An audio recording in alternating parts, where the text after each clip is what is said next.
حضرت سیدنا اسلم رضی اللہ تعالیٰ عنہ فرماتے ہیں کہ امیر المؤمنین حضرت سیدنا عمر بن خطاب رضی اللہ تعالیٰ عنہ اکثر رات کے وقت مدینہ منورہ کا دورہ فرماتے تاکہ اگر کسی کو کوئی حاجت کوئی ضرورت پیش ہو تو اس کی میں پوری کروں۔ ایک رات فرماتے ہیں کہ میں بھی ان کے ساتھ تھا۔ آپ رضی اللہ تعالیٰ عنہ چلتے چلتے اچانک ایک گھر کے پاس رک گئے۔ اندر سے ایک عورت کی آواز آ رہی تھی کہ بیٹی دودھ میں تھوڑا سا پانی ملا دو۔ لڑکی یہ سن کر بولی امی جان کیا آپ کو معلوم نہیں کہ امیر المؤمنین حضرت سیدنا عمر بن خطاب رضی اللہ تعالی عنہ نے کیا حکم جاری فرمایا ہے؟ اس کی ماں بولی بیٹی ہمارے خلیفہ نے کیا حکم جاری فرمایا ہے؟ تو لڑکی نے کہا کہ امیر المؤمنین حضرت سیدنا عمر بن خطاب رضی اللہ تعالی عنہ نے یہ اعلان کروایا ہے کہ کوئی بھی دودھ میں پانی نہ ملائے۔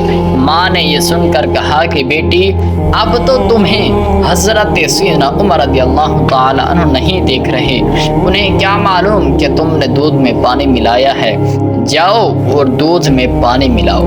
لڑکی یہ سن کر کہا کہ خدا عز و جل کی قسم میں ہرگز ایسا نہیں کر سکتی کہ ان کے سامنے تو میں ان کی فرما برداری کروں اور ان کی غیر موجودگی میں ان کی نافرمانی کروں۔ فرماتے ہیں کہ اس وقت اگرچہ مجھے امیر المؤمنین حضرت سیدنا عمر بن خطاب رضی اللہ تعالی عنہ نہیں دیکھ رہے، لیکن میرا رب عز و جل تو مجھے دیکھ رہا ہے۔ یا فرماتی ہیں کہ چاہے مجھے اس وقت حضرت عمر نہیں دیکھ رہے لیکن میرا رب تو مجھے دیکھ رہا ہے، میں ہرگز دودھ میں پانی نہیں ملاؤں گی۔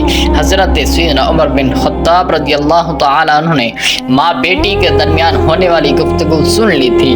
آپ رضی اللہ تعالی عنہ نے مجھ سے فرمایا کہ اے اسلم رضی اللہ تعالی عنہ اس گھر کو اچھی طرح پہچان لو۔ پھر آپ رضی اللہ تعالی عنہ ساری رات اسی طرح گلیوں میں دورہ کرتے رہے۔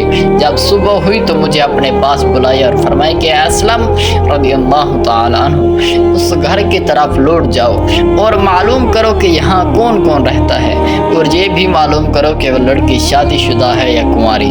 حضرت سیدنا اسلم رضی اللہ تعالی عنہ فرماتے ہیں کہ میں اس گھر کی طرف گیا اور ان کے بارے میں معلومات حاصل کی تو پتہ چلا کہ اس گھر میں ایک بیوہ عورت اور اس کی بیٹی رہتی ہے اور اس کی بیٹی کی ابھی تک شادی نہیں ہوئی۔ معلومات حاصل کرنے کے بعد جب میں حضرت سیدنا عمر فاروق اعظم رضی اللہ تعالی عنہ کے پاس آیا اور انہیں ساری تفصیل بتائی، آپ رضی اللہ تعالی عنہ نے فرمایا کہ میرے تمام صاحبزادوں کو میرے پاس بلا کر لاؤ۔ فرماتے ہیں کہ جب سب آپ رضی اللہ تعالی عنہ کے پاس جمع ہو گئے تو آپ رضی اللہ تعالی عنہ نے ان سے فرمایا کیا تم میں سے کوئی شادی کرنا چاہتا ہے؟ حضرت سیدنا عبداللہ بن عمر رضی اللہ تعالی عنہ اور حضرت سیدنا عبد الرحمن رضی اللہ تعالی عنہ نے عرض کی ہم تو شادی شدہ ہیں۔ پھر حضرت سیدنا عاصم بن عمر رضی اللہ تعالی عنہ کھڑے ہوئے اور عرض کی ابا جان میں غیر شادی شدہ ہوں، میری شادی کرا دیجیے۔ چنانچہ آپ رضی اللہ تعالی عنہ نے اس لڑکی کو اپنے بیٹے سے شادی کے لیے پیغام بھیجا جو اس نے بخوشی قبول کر لیا۔ اسی طرح حضرت عاصم رضی اللہ تعالی عنہ کی شادی اس لڑکی سے ہو گئی اور پھر ان کے ہاں ایک بیٹی پیدا ہوئی جس سے حضرت عمر بن عبدالعزیز رضی اللہ تعالی علیہ کی ولادت ہوئی۔ اللہ پاک ان پر رحمت اور ان کے صدقے ہماری بے حساب بخشش ہو۔